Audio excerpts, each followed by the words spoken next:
Hello, beautiful. Welcome. So in this video today, I want to really dive into a simple high-ticket marketing strategy that supports women coaches, spiritual women coaches, Christian women coaches, any coach in any niche, in any coaching niche, to really activate your next level income month or impact month or year.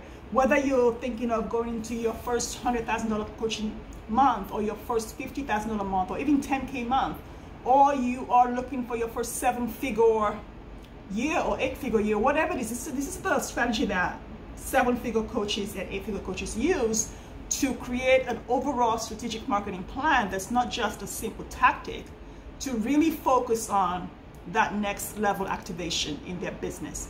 So if this is your first time here, welcome. My name is Dabo. I'm a high-ticket business coach, and I support spiritual women coaches and Christian women coaches to co-create profitable and simple high-ticket coaching boutiques or offers or packages or businesses so that they can serve their clients in any niche at a really deep level, create exponential transformation and expansion for their clients, and in their own businesses, simplify with high-ticket coaching offers so they can create their $100,000 coaching months or their first, second, third, or fourth $1 million in their business within 18 months. I'm also the creator of the Divine Intuitive Millionaire Experience.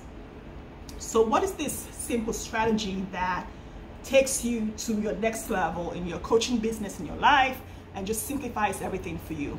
Well, the first thing I invite you to consider is to look and see what marketing strategies or platforms have brought in clients over the last 6 months, over the last 12 months, over the last 18 months, over the last 24 months, over the last 36 months, and over the last 5 years. Like, where have your clients come from?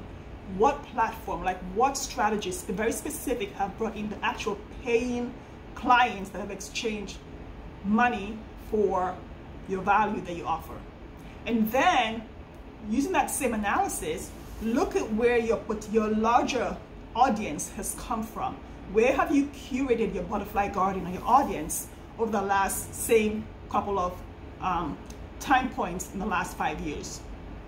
Once you have that, I invite you to look into the next 36 months in the future and, consider, what am I selling over the next 3 years? Because that makes the biggest difference in determining how much of your marketing strategy needs to be allocated to a social media strategic plan, and what tactic under that strategy will be best to implement to create the income and impact you want for the year. So let me break it down for you. We all need structure, systems, and support. No matter how feminine or masculine our business is, and I'm not talking about gender, I'm talking about energetics, because I work with spiritual women coaches and Christian women coaches who prefer to not use words like structure and strategic systems, but it is necessary because everything needs a masculine container and the feminine flow. That's how babies are made, okay? You can't have one without the other. It's just the yin and the yang. So for your masculine container, which is the systems, the strategies, the structure, the teams, look at where your people are coming from, okay? What's bringing them in?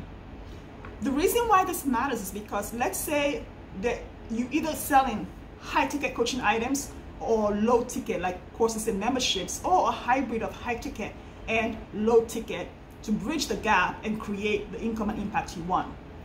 So let's say you have high-ticket courses or high-ticket packages or offers or programs between maybe $10,000 and $100,000 or $1 million, whatever you're selling it for.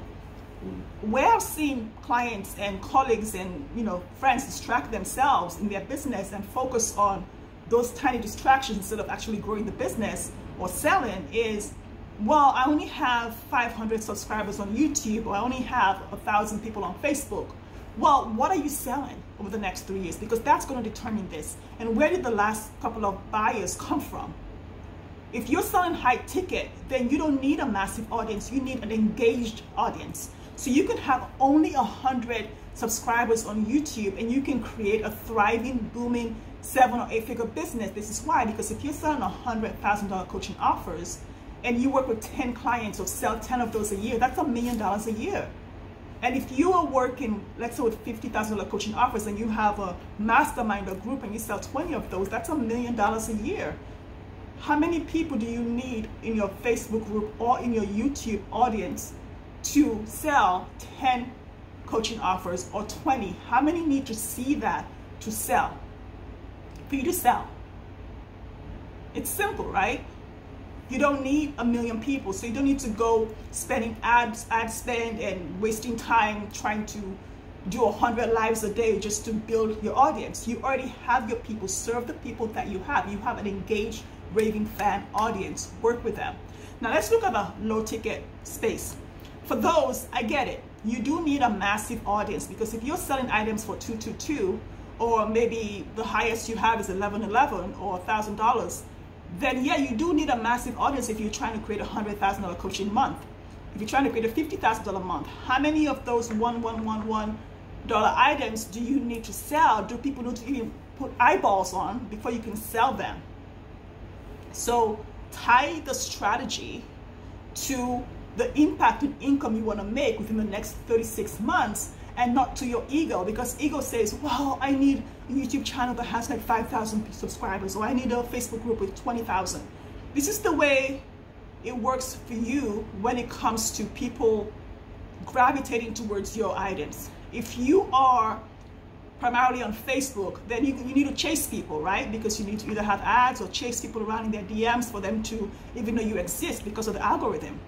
Now, if you are good with SEO, and you are on YouTube and Google owns YouTube, so it's the same thing, people are searching for you. So they're actually looking for you. And as a light worker, you are a light in the world. They see your light based on the videos you're putting out, based on the blog posts you're putting out. You're creating your own beautiful butterfly garden and attracting your butterflies to you.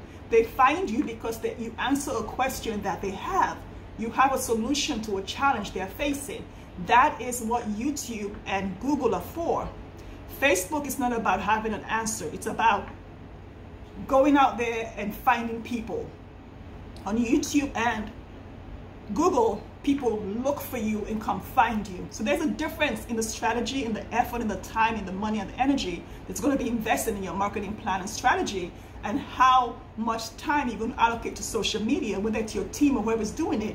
You're either going to invest time, money, and always energy, regardless of who's doing it, okay? So look at your own business now and identify, what are you going to sell over the next 36 months? Where did your people come from? And what platform will best serve you based on whether you're doing high ticket or low ticket courses and memberships? When I started my coaching business, I was scared to coach because I'd been an attorney and accountant for like 20 years, and I thought, I can't coach because I'm just going to give them strategy. I don't know how to coach because I didn't want to be a strategist. I'm not a mentor and I'm not a teacher. I'm a coach, and I support people to create their businesses. So I was scared to coach. So what I did was I created a $37 money mindset ebook, and I sold that on my website. And then I created this massive membership, which was a nightmare because I didn't have a massive audience, and the membership was $197. And if you bought the membership, then you automatically got the ebook too. So I thought I was going to make money in my sleep, but I couldn't, because I spent most of my waking hours on Facebook promoting my membership, and on Instagram, always talking about my membership. On Facebook, always talking about always posting about my membership and my ebook, and just sending links everywhere to LinkedIn and everywhere in the world, and whoever will open the email. And it was a lot of work. So that's when I made the decision to shift to high ticket, so that I could create an engaged, smaller audience of people who connected with me on a deep energetic level and wanted to experience what I had and not just create information. Because people can Google and get information anytime. Nobody wants information anymore. People are more tied into the experience they want to experience these days, to the thing they want to experience, the desire they want to experience. And so take that into consideration when deciding your social platform for the next couple of months. Like, what do you want your people to experience? Are you just like sending them information, they're going to do it on their own? Are you giving them an experience? Like, what is it? Is it high ticket, low ticket? And is it where they're going to come looking for you, or do you want to go looking for them and chase them down in their DMs? That determines the social media platform, okay? And if you want to go deeper on this, then get on my email list, because we dive into this in the email list, and register for the High Ticket Coaching offers live experience because we're going to go deep into this when we talk about activating your marketing, engaging your audience, and deciding whether you want to create a butterfly garden when people come find you, or chase people down in their DMs, or do a combination of both so that you can, you know, get everything you want. So let me know how this lands for you, what you resonate with, and how you're going to support, how this is going to support you in your coaching business. It's been really good having you.